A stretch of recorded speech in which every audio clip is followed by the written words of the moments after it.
मानव समाचार, मानवता के हक में। आप देख रहे हैं मानव समाचार। आइए देखते हैं ब्रेकिंग न्यूज। 11 दिसंबर बेबाक न्यूज अपडेट। जमात उलमा एक धार्मिक और सामाजिक संगठन है और इस संगठन की स्थापना 1919 में हुई। इस संगठन ने स्वतंत्रता संग्राम में भी महत्वपूर्ण भूमिका निभाई है और इसके लाखों सदस्य हैं। जमीयत उलमा हिंद की देश भर कई जिलों, शहरों और गाँव में शाखाएं हैं। मालेगांव शहर में भी स्थापित है ये शाखा, जिसके अध्यक्ष मुफ्ती मोहम्मद इस्माइल कासमी हैं। अपने राजनीतिक लाभ के लिए इस संगठन और इसके अध्यक्ष मुफ्ती मोहम्मद इस्माइल कासमी पर बेबुनियाद आरोप लगाए गए। इसी तरह जमीयत उलमा मालेगांव को बदनाम करने के मामले में 3 बार माफीनामा प्रकाशित कर माफी मांगनी चाहिए। यासीन अहमद उर्फ प्यारे ने हाजी खालिद शेख रशीद को डाक से भेजा है। एडवोकेट नियाज अहमद लोधी के माध्यम से 14 सूत्रीय नोटिस में जमीयतुल उलमा हिंद और मालेगांव की उत्कृष्ट गतिविधियों का उल्लेख किया गया। इसमें लिखा है कि आपने 24 अक्टूबर 2024 को फतेह मैदान मालेगांव में एक बैठक की और आपने उक्त संगठन के खिलाफ अपमानजनक शब्दों का इस्तेमाल किया और कहा कि उक्त संगठन बांग्लादेश के लोगों को वित्तीय सहायता फंडिंग प्रदान कर रहा था। जमीयत उलमा मालेगांव की बात बेबुनियाद है और आपने ये सारी बातें बिना किसी पुख्ता सबूत के कही हैं।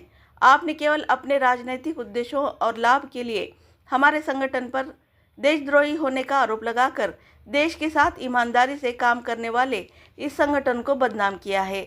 नोटिस में खालिद शेख रशीद से कहा गया है कि मुफ्ती मोहम्मद इस्माइल कासमी के साथ उनके राजनीतिक मतभेद हो सकते हैं, लेकिन उन्होंने हमारे संगठन को बदनाम किया है। आपके पास इस संगठन को बदनाम करने का कोई कानूनी अधिकार नहीं है। आपका बयान इस संगठन को देश की जांच एजेंसियों की नज़रों में संदेह के दायरे में ला सकता है। इसीलिए आपको सूचित किया जाता है कि आपने मानहानि के मुआवजे के रूप में हमारे संगठन को बदनाम किया है। हमारी संस्था को 1 करोड़ रुपए की धनराशि अदा करें और सार्वजनिक माफीनामा जारी कर माफी मांगे। कृपया ध्यान दें कि यदि आप उक्त नोटिस प्राप्त होने की तारीख से 7 दिनों के भीतर नोटिस में उल्लेखित मांग का पालन नहीं करते हैं तो आपके खिलाफ मालेगांव के आपराधिक न्यायालय में मानहानि का मुकदमा दायर करेंगे। उक्त नोटिस के लिए आप पर 5,000 रुपये का शुल्क भी लगाया गया है। अब देखना यह है कि हाजी खालिद शेख रशीद इस नोटिस पर अपनी सफाई कैसे पेश करते हैं।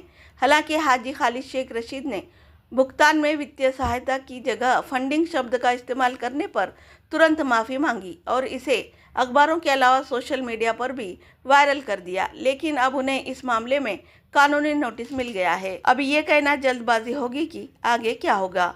मोर अपडेट्स के लिए देखते रहें मानव समाचार, हमेशा सच के साथ।